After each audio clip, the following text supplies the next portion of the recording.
the 2022 nominees for the Game Awards. So we're already at an hour. I would imagine we're not going to be talking about absolutely every single category here, but if there's a particular category that each of you want to pull out and talk about, obviously fantastic. I was thinking about just doing maybe like the main ones, the top row sort of thing. I don't really know content creator of the year. The esports stuff, I don't really have much skin in the game for any of that kind of stuff or knowledge base for that. There's a lot of things that I don't really follow. There's a lot of games that I even haven't played that are actually nominated here. So that's obviously great to say, oh, maybe I should check those out. But I want to obviously get each of you to talk about what your thoughts are for like game of the year, maybe best direction, best narrative, art direction, score and music, audio design, performance, games for impact, ongoing, indie. We'll probably take up to indie. And if you want to add any other ones in, we can just kind of talk about that as well, because I've got the website up here so I can navigate around as well. So the very first category is Game of the Year, recognizing a game that delivers the absolute best experience across all creative and technical fields. And the nominees were A Plague Tale Requiem, which was awesome to see for Asobo Studios, Elden Ring, God of War Ragnarok, Horizon Forbidden West, Stray, which I was really surprised by, and Xenoblade Chronicles 3. So I'm going to start with Sarah. Sarah, is this a 2-horse race? Or do you think... It's a 1-horse race for me. It's a 1-horse race, okay. Yeah, it's got to be God of War Ragnarok, and I haven't even completed it. Followed very closely by Elden Ring, then Stray, which I absolutely love. Really? Yeah, okay. I love it. It was so good. Okay. I haven't played A Plague Tale Requiem because I haven't finished the first one yet. And I also haven't played Xenoblade Chronicles. So then I would probably put Horizon. Stray, Horizon. Yeah. Well, I played Stray for more than I played Horizon, so... Interesting. Yeah. You really threw me there when you said it can be only one, and then you said Ragnarok. I'm really surprised because you think I was going to say Elden Ring? I thought you were going to say Elden Ring. Elden Ring is my number one, despite how much love I have for Ragnarok, which I have finished in its entire, well, not in its entirety.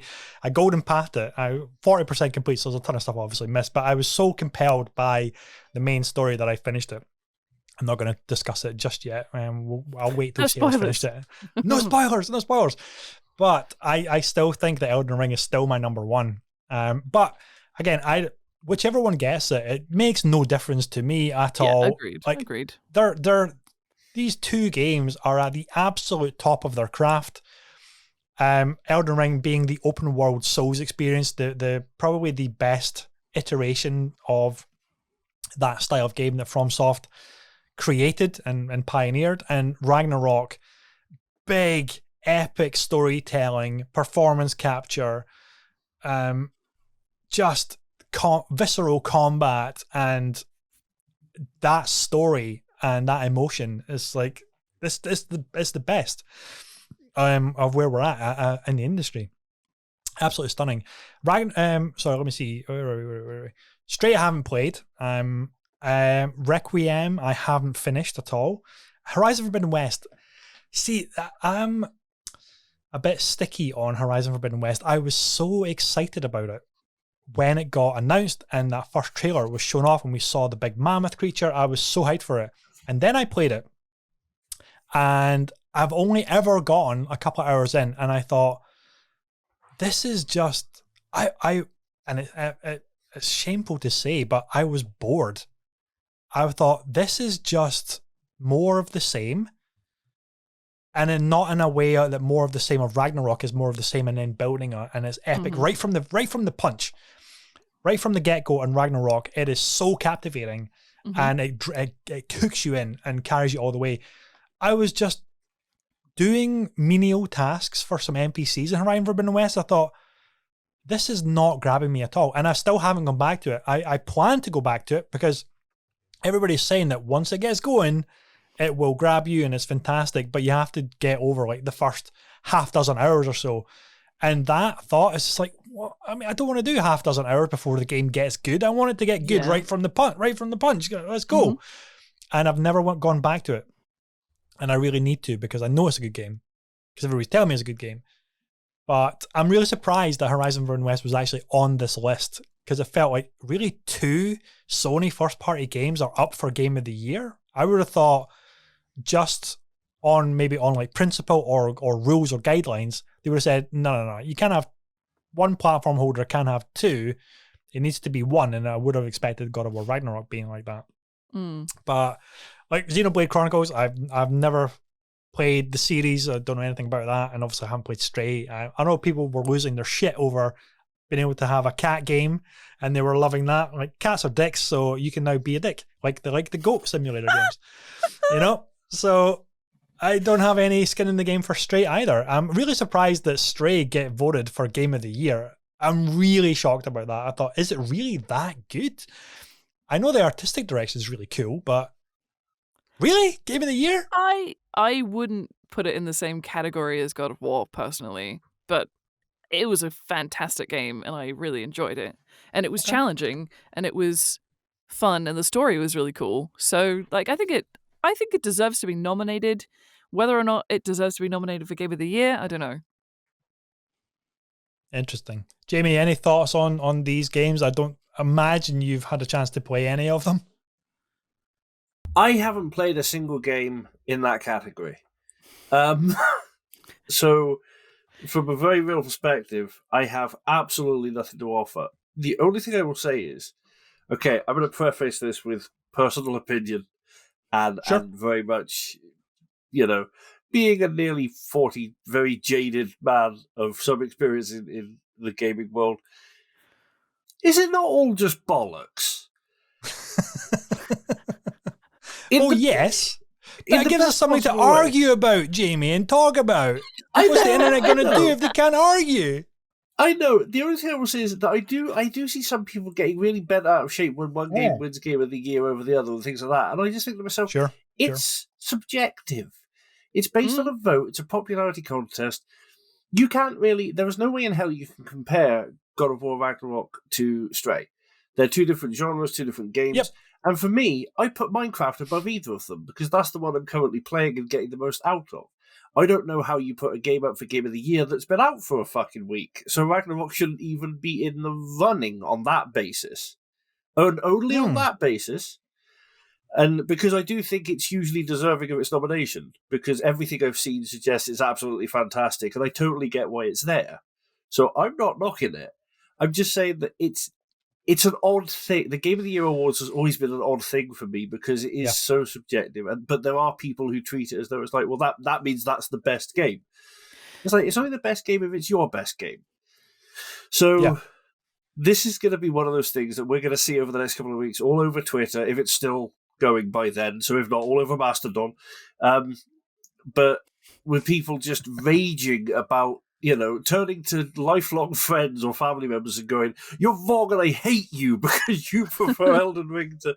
And I'm just sat back thinking, just like games and stop being idiots, please. So that's most of where I get to. But realistically, I haven't played any of them. I think personally, from everything I've seen, there's no way in hell it's going to anything other than either Elden Ring or Ragnarok. And I think Ragnarok might edge out Elden Ring with the love that it has.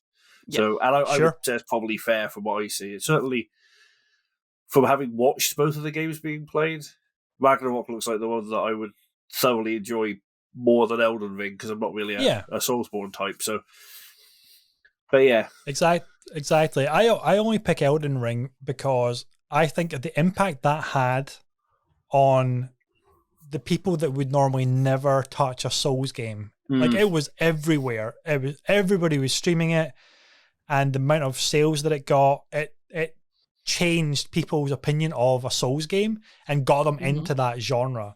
And that's why I'm landing on Elden Ring as probably for Game of the Year. But like ultimately it doesn't matter to anybody, but some people they need that sticker on the box to say Game of the Year. Guys, this was the best game that year. We're going to get more sales. Is this entirely voted for by the general public, or is there an element of industry-based judging? Like, how does this actually work? Because I'm trying to think of it. I was trying to compare it to something like the Oscars or the BAFTAs, for example. Yeah, Like, it's not really the same, is it? Because it's got such a huge popularity contest element to it in terms of the there general is public that. voting. Yeah, there is that. But there's also a huge judging body Oh, cool. Yeah. from industry people, as well as the audience votes and public votes as well. So I think I don't know if it's quite 50-50, but there is a significant portion of public votes, but there's also a major portion of industry people who are allocated as judges As like a to judging cast panel. their vote as well. Yeah, Okay. yeah, Well, exactly. in that sense, then I think it. Maybe we need to reframe it because it's hard not to do the whole like, oh yeah, I chose the game of the year. I'm better than you because you think this other game is better. Blah blah blah. But like, maybe it needs to be looked at from the perspective of the devs. Like, they appreciate this acknowledgement. Someone like the community and this judging panel saying that their game is the best game, and that's the better way to look at it. Because if we get hung up on the fact that I said God of War, you said Elden Ring, and one of us will win in a way if one of us chooses right. Like, I just think it takes away from the fact that we should just be enjoying these games. I think these awards, whilst we vote in them, I would like to think are more for the people who have made the games. And I Oh, say, yeah. I appreciate your Yeah. game, or I appreciate your music, I appreciate the direction you did, or the audio design, etc. Yeah. It's the the same with thing. any kind of recognition, right? You want to be patted on the back and recognized for your work. And if you don't get that, you think that what you've created has no worth and it's ultimately Yeah. meaningless. And that's the big thing about award shows in general. It's like, do we really need that kind of validation? And then there's a huge demographic to say, well, in order to get funding for your next game, you need that validation, Yeah, or your yeah. next project or whatever. And it can be ultra brutal. Mm-hmm. And I take issue with the Game Awards for the time of the year in which they roll out the nominations and actually host the event. So the event is in December, but voting, or I guess qualification to submit your game, is like the beginning of November. And there's a whole bunch of games that are still to come out for this year and that are ineligible. Like, I would have expected awards for the Callisto Protocol for potentially Game of the Year, art direction, I don't know, audio design, things like that. But because that comes out in like the first week of December, I think that's the date, or roughly, it's ineligible because you've already fucking announced your nominees in November. Yeah. And there's loads of games like that. Like the one that just came out from Obsidian, I think it was Pentiment or something like that it's called. It is getting 10 out of 10s across the board, which is a narrative game. It looks like very illustrative, almost like a medieval tapestry kind of aesthetic to everything.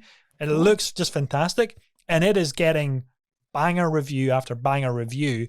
But guess what? It came out too late for the cutoff for the Game Awards because of if the game launches within a year, January to December, to the end of December, it should be eligible for nominations and awards or anything like that.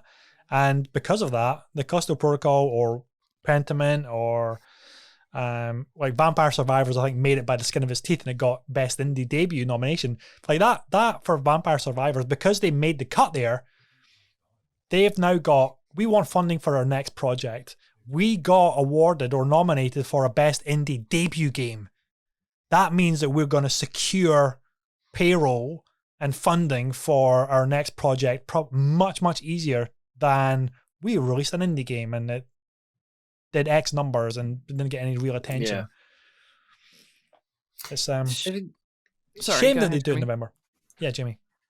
No, just because I think that everyone knows I like to have a rant about stuff anyway, so I go off on one. But my thing really is the fact that for me, it just always it chafes at me slightly because there's so much infighting in the game community about what's best game and exclusivity and this and that and it's always versus. So I'm like, gaming is supposed to be fun and we're supposed to enjoy it, and I think people put too much onus. Like you said, like Sarah said, these awards are fantastic, that they recognise the hard work of the people who made the games.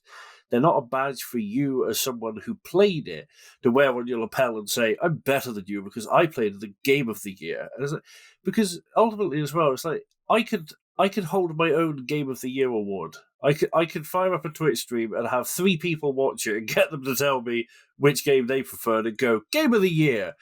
And Yep. it theoretically, it doesn't, but it from my perspective and from that, just making a little badge means exactly the same thing. It lacks the fact of, the critical review and the thousands upon thousands of people voting.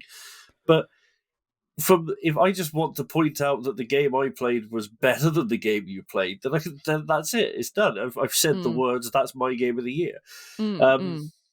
So yeah, it's all subjective, and I think that's the thing. I think it all needs to be taken as. I think it needs to be better explained what the Game of the Year actually is as well, and what the awards do. I don't really know the structure of the. I believe it is similar to the one I compare it to is the Eurovision Song Contest, because it's like we have a critical board who will actually sit down and say, okay, this was well conceived and this was, and then the other bit is going, well, I don't like Belgium, so there's no way I'm voting for Belgium, which is what essentially people are doing, and it's So you've got the mix of the two. Like, explain the split, explain how it works, and really highlight when they post these games why that game is so good and what was so good about it and what the devs did to make it special. And it would feel a bit more I don't know, it would feel a bit more meaningful maybe, because it is, they do deserve, they deserve all the praise in the world for these games, but I don't know if people realise that that's what they're voting for, as opposed to, well, my mate Jeff didn't play this, and therefore he's a wanker. So. Yeah, it is so subjective, isn't it? Like, at the end of the day, that's the main issue, isn't it? It's that my Game of the Year may not be somebody else's Game of the Year, and that's okay. Like, yeah, it's great that there's an award ceremony out there in which, like, a game will win, but that doesn't mean that whatever my Game of the Year is, if it doesn't win, isn't also a game of the year for me. Sure. You know? And also, I think what sucks about what you were saying, Ross, about the cutoffs and everything, surely any games that are coming out December, January will kind of get lost, because by the time we roll around to next year's award ceremony, there'll have been another 10 months worth of games. And we're not thinking about what we played in December, January. We're thinking about what we played in June, July, August, and I'm thinking Ragnarok, and it literally just came out a couple of weeks ago, right? But it's crazy to think that some games that may be exceptionally good, like, for example, Callisto Protocol, may not even be in the running for Game of the Year next year because of all the plethora of other games that'll come out in between now and the next ceremony. So that sucks, and that will always, I guess, be the case no matter when you hold the ceremony, because it will always have, whatever comes out or just misses the cutoff date will be at the top end of the list of things for next time. Yeah, recency is definitely a bias for a lot of decision making as well. It's like, what am I playing right this minute? Oh, that's front of mind. I'm going to nominate that, as opposed to, I remember last year, I think it was last year anyway, Hitman 3 came out, and that was by far one of the best games of that year, but it launched in January and was largely forgotten about by the time the end of the year comes around. And if you look at the package, certainly by the end of the year, like, that game had so much content, it had so much polish, it had so much replayability, and I think it was largely forgotten about in terms of nominations and things like that. And it was by far the best iteration of a Hitman game that IO Interactive had ever produced. Not only that, but they upgraded the first 2 Hitman games into the Hitman 3 engine for free, and you can play it within Hitman 3 from the menu screen, kind of like a Master Chief Collection sort of package, where you just play through every single one of the Hitman games. And again, it was that recency bias of, but it was way back in January, and we've got other things to play by the end of the year, and that's the games that get surfaced and all the attention and the nominations. But anyway, that's fine. We don't have to go through all the awards. That's totally fine. Jamie fucking derailed the entire topic, but that's fine. Sorry, that's fine. I apologise profusely. I also apologise for the no doubt many hate comments that will pop up in the YouTube video. No, I thought it was really good. It was so much more thought-provoking. Exactly. And Ross and I would have just shouted at each other about what the actual best game is. Yeah, I really wanted an argument, you bastard, and you just totally taking me off topic. You made us that's think. Yeah, The how thing dare is, you though- make us think, Jamie? The thing is, though, Elden Ring and God of War Ragnarok are still both really fucking good and probably the only two in there that are likely to win it. So, Yeah. fight! No, I would lose because Sarah has Mjolnir. So I would. Yeah, not I could win this fight. literally bash you around the head with it. I know.